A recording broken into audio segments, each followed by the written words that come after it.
All right, let's jump right in. Today, we're going to talk about a tiny phrase, just 5 words, that the Apostle Paul said was worth giving up everything for. I mean, this is it. This is the concept that's right at the core of his entire life and everything he believed. So, you hear a phrase like that, and it sounds huge, right? A profound spiritual reality. But what did Paul actually mean by it? That's the big question, and that's exactly what we're going to figure out together. And there it is, from Philippians chapter 3. And be found in him. That's it. So simple, right? But for Paul, wow, this was his life's mission. It was everything. His identity, his purpose, his salvation, all wrapped up in those 5 little words. Okay, so here's how we're going to tackle this. First, we'll look at Paul's own story, what we're calling Paul's great exchange.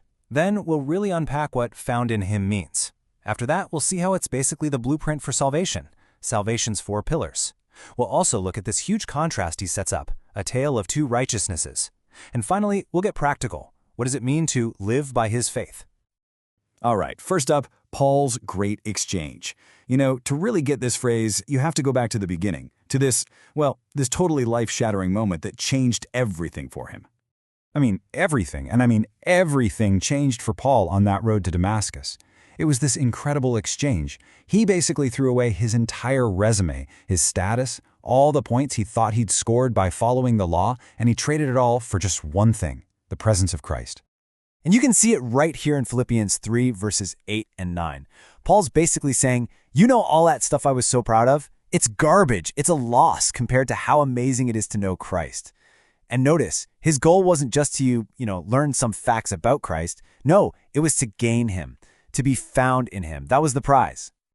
Okay, so we've got the backstory. We see why this was so personal for Paul. Now let's really dig into the phrase itself, found in him. What does that actually mean? Because for Paul, this wasn't just some nice, poetic idea. It was real.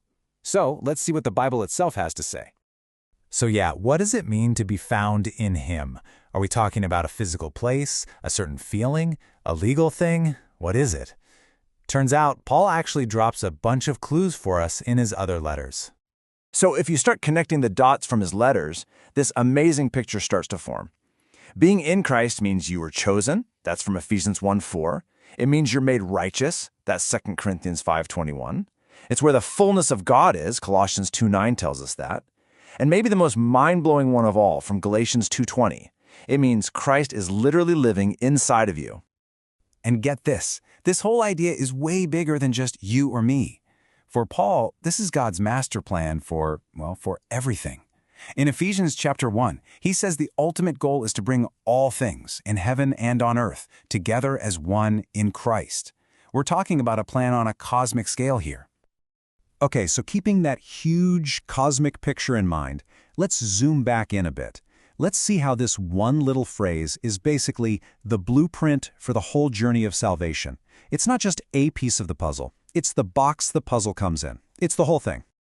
Yeah, being in Christ isn't just, step 1 on a checklist. It's everything. It's the whole package deal of salvation. It covers the entire journey, from the moment you believe until the very end. It's all in there.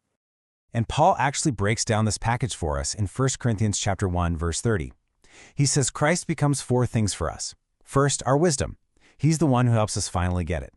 Second, our righteousness. That's our perfect standing before God. Third, our sanctification. That's the process of becoming more like him.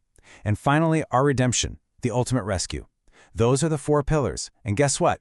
You can only find them in Christ. So, this all leads to a major fork in the road, a central conflict in Paul's mind. See, wanting to be found in Christ means you have to make a choice.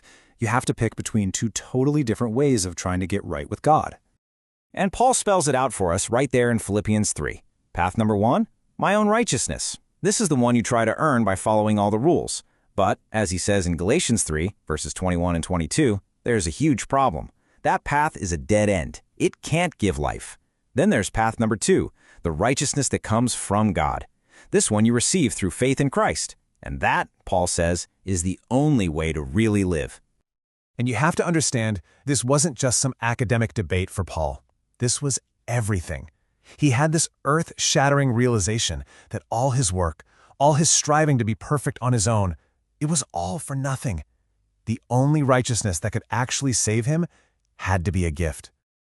All right, so this brings us to the big so what? What does this look like in real life? What does it mean to actually live a life that's found in Christ?